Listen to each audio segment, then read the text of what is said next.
Et j'invite Dr Ayari pour clôturer cette séance. Merci, professeur Massoudi. Aujourd'hui, je vais vous présenter donc, les avancées de la prise en charge du cancer du sein métastatique RH+, HER2-. Donc, Dr Fehri, elle était exhaustive. Donc, je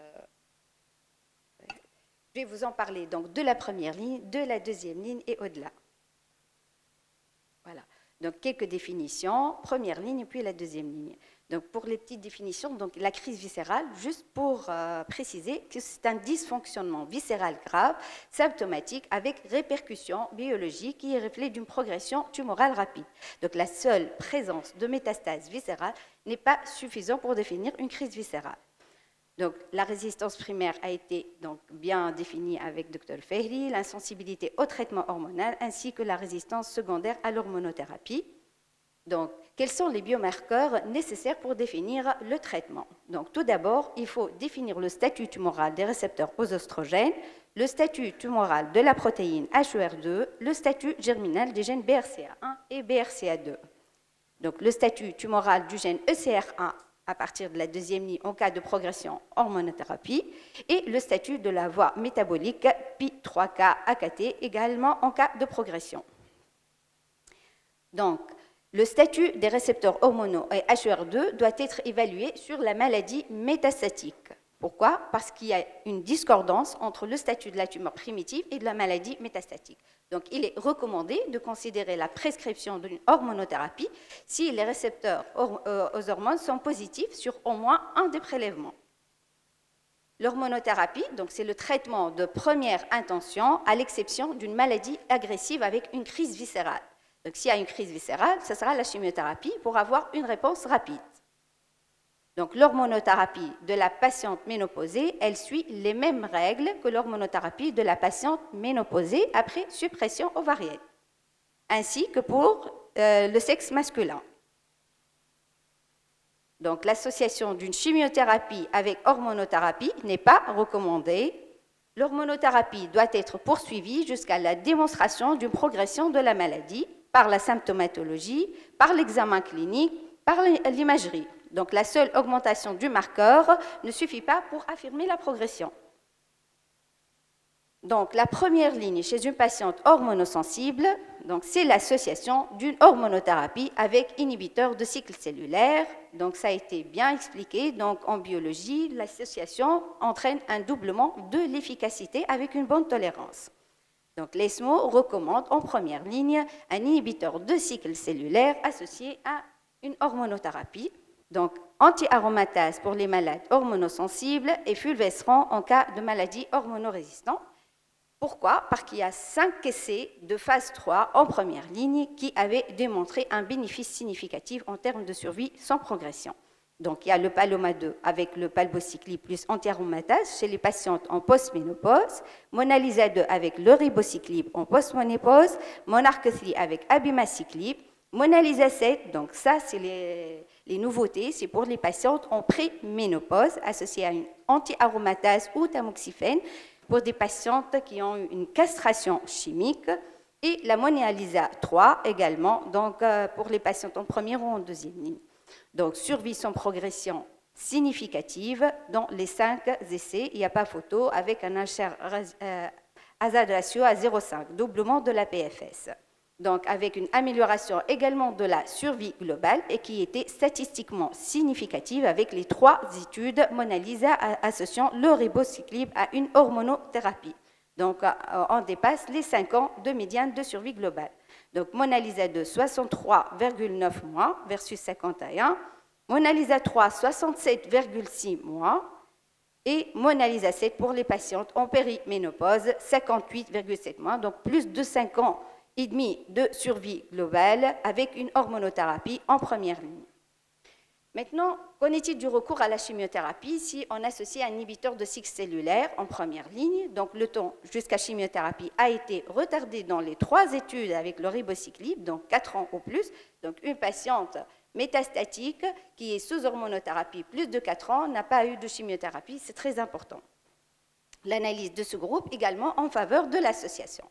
le site métastatique n'impacte pas aussi. Donc, il y a un bénéfice, quelle que soit une atteinte osseuse ou une atteinte viscérale. Qu'en est-il des patients âgés? Les patients âgés également bénéficient de l'association inhibiteur cycle cellulaire plus hormonothérapie, même celles qui avaient un âge de plus de 75 ans, avec plus de toxicité. Donc, il faut faire très attention parce que c'est un peu toxique. Et les recommandations de la BC7 recommandent un inhibiteur cycle cellulaire pour les patients âgés avec une option raisonnable de réduire les doses en cas de toxicité. Donc, il ne faut pas avoir peur de réduire les doses, même si on commence le traitement. Pourquoi? Parce que toutes les études avaient montré qu'une réduction de dose n'impacte pas sur le bénéfice de survie globale, comme on le voit ici. Donc, MONALISA 2, PALOMA 2, MONARCH 2, toutes les études donc, avaient montré que la réduction de dose n'impacte pas sur la survie globale. Maintenant, est-ce que les anti-CDK4/6 sont-ils tous les mêmes? Il y a une petite différence. Au fait, le ribociclib, il est plus sélectif pour les CDK4 qui sont responsables de la progression tumorale dans le cancer du sein et ils sont plus disponibles. Donc, la différence, c'est plus de sélectivité en rapport avec le Kisqali.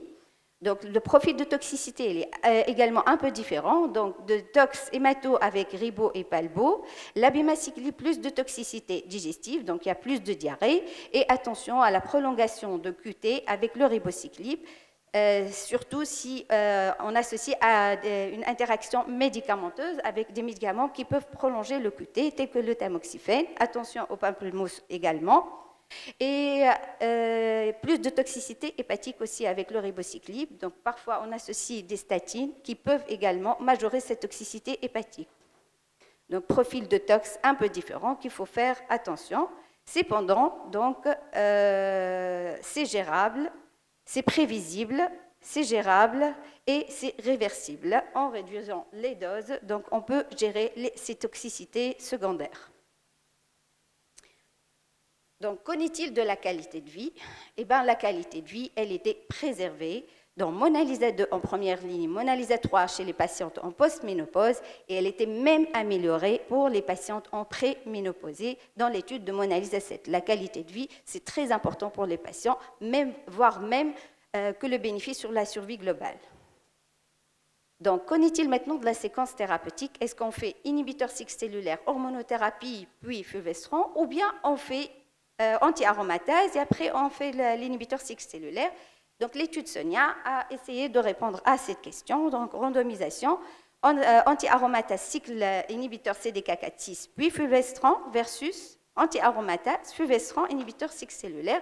Et là, l'objectif primaire, c'était la PFS2, c'est-à-dire la progression de la maladie après la deuxième ligne. Donc, les caractéristiques des patientes sont là. Donc, l'étude Sonia, bénéfice significatif en survie sans progression. Donc, 16, qui passe de 16 mois à 24 mois. Par contre, pas de bénéfice de survie, pas de bénéfice sur la survie sans progression 2. Et pas de bénéfice également sur la survie globale. Donc, ceci dit, l'étude Sonia donc, a inclus des patients qui ont pratiquement eu du palbociclib dans plus de 90% des cas. Donc, on peut conclure de l'étude Sonia que la survie globale avec hormonothérapie pour inhibiteur cycle cellulaire en première ligne, en deuxième ligne, donc 45 mois dans l'étude Sonia, sachant que 90% des patients ont eu du palbociclib. Alors qu'on a plus de 5 ans et demi dans les études de première ligne qui associent le ribociclib, surtout avec les études de MONALISA. Donc, inhibiteur cycle cellulaire doit être prescrit de préférence en première ligne. Donc, 65 mois, 45 mois, il n'y a pas photo. Les recommandations de la BC7 également ont tous pratiquement voté pour prescrire un inhibiteur de cycle cellulaire en première ligne, donc plus de 90% des experts. Donc ceci est dû au bénéfice significatif, bien sûr, de l'étude MONALISA et avec l'abimaciclib en plus. Donc pour résumer, les principales études qui ont évalué les inhibiteurs de cycle cellulaire pour le cancer du sein. Donc, avec le Kisqali, il y en a 3 études, MONALISA 2, 3 et 7 pour les patientes en préménopausée. Donc, pour le palbociclib, PALOMA 2, PALOMA 3 et abimaciclib, MONARCH 2 et MONARCH 3.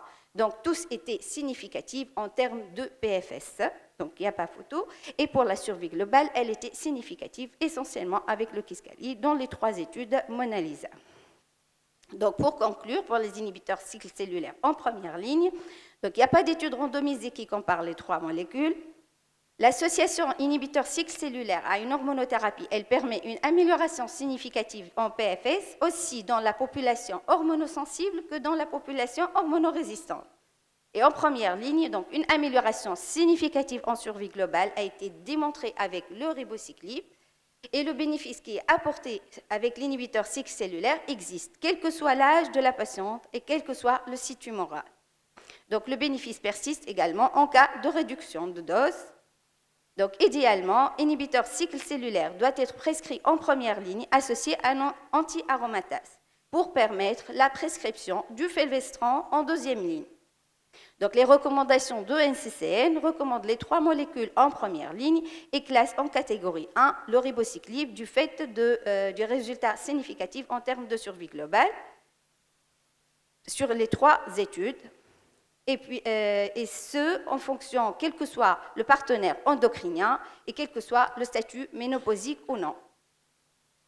Donc, les recommandations de l'ESMO également recommande le Kisqali avec un ESMO Magnitude of Clinical Benefit Scale classé 5. Ceci est dû à l'amélioration de la qualité de vie dans l'étude MONALISA 7 pour les patientes en pré-ménopause. Donc, qu'en est-il de la deuxième ligne métastatique? Donc, une question, peut-on maintenir le même inhibiteur cycle cellulaire en deuxième ligne? Donc, y a-t-il place au rechallenge? Donc, l'étude Palmera qui a évalué donc, cette question, donc fulvestrant, palbo versus fulvestrant, donc négative en termes de PFS. L'étude PACE, pareil, avec le palbociclib, donc négative. Et une petite étude de phase 2 randomisée Maintain qui a évalué la place de ribociclib en rechallenge. Donc, elle est positive en termes de PFS. Mais les recommandations de la BC7 donc, n'ont pas recommandé le rechallenge puisqu'il y a une petite étude de phase 2, pratiquement les autres sont négatives. Donc, pas de place au rechallenge.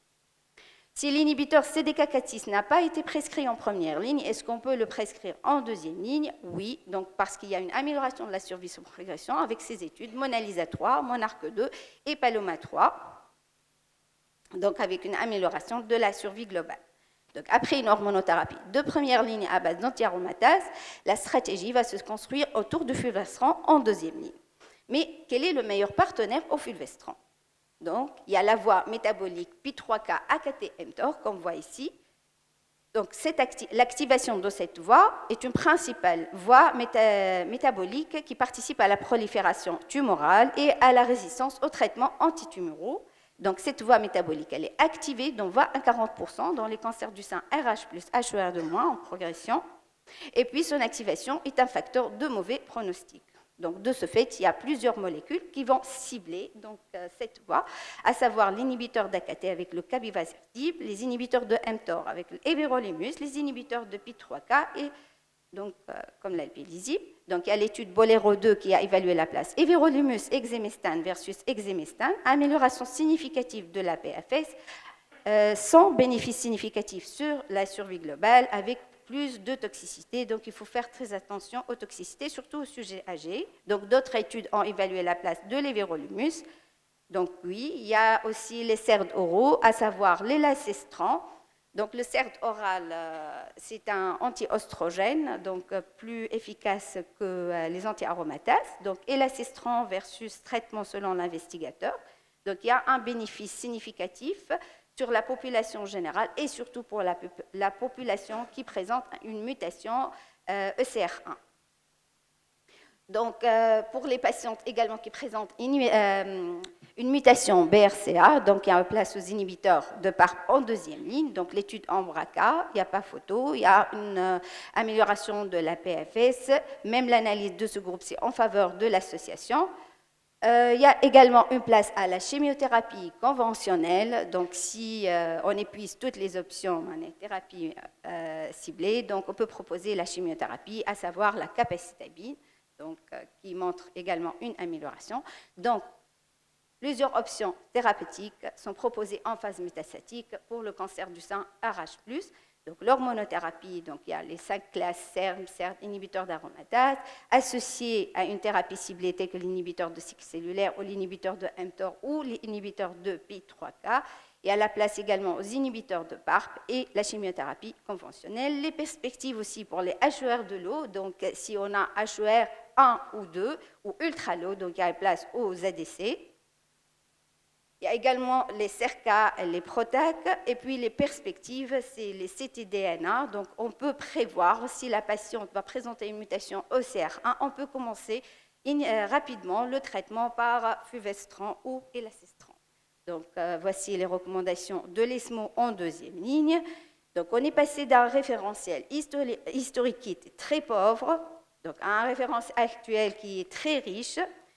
Voilà, donc pour conclure, donc les recommandations de l'ESMO recommandent en première ligne un inhibiteur de cycle cellulaire associé à une hormonothérapie en dehors d'une crise viscérale. Si c'est une crise viscérale, ce sera une chimiothérapie. Donc, pour l'inhibiteur de cycle cellulaire, donc les 3 molécules ribociclib, abemaciclib, palbociclib sont toutes donc, indiquées, mais en catégorie 1 pour le ribociclib, vu le bénéfice significatif en termes de survie globale pour les 3 études. MONALISA 2, MONALISA 3 et MONALISA 7. Et ce, quel que soit le partenaire endocrinien et quel que soit le statut ménopausique ou non. Donc, en deuxième ligne, donc plusieurs options thérapeutiques en fonction de la biologie moléculaire de la cellule. Si on a ECR1 muté, donc ça sera les CERD. S'il y a inhibiteur PI3K, donc c'est les inhibiteurs de KT. Et pour les futures recommandations, on va tenir compte également de l'intervalle libre de la progression, moins de 12 mois ou plus de 12 mois. Donc, si plus de 12 mois, il faut voir le statut ECR1. S'il est muté, donc elacestrant. S'il est white type, donc les autres. Pour les moins de 12 mois, il faut voir le statut BRCA, si muté, donc l'inhibiteur de PARP, si non muté, donc ça sera cabivasertib, et si le PIK3A muté, donc également l'alpelisib qui sera recommandé. Et merci.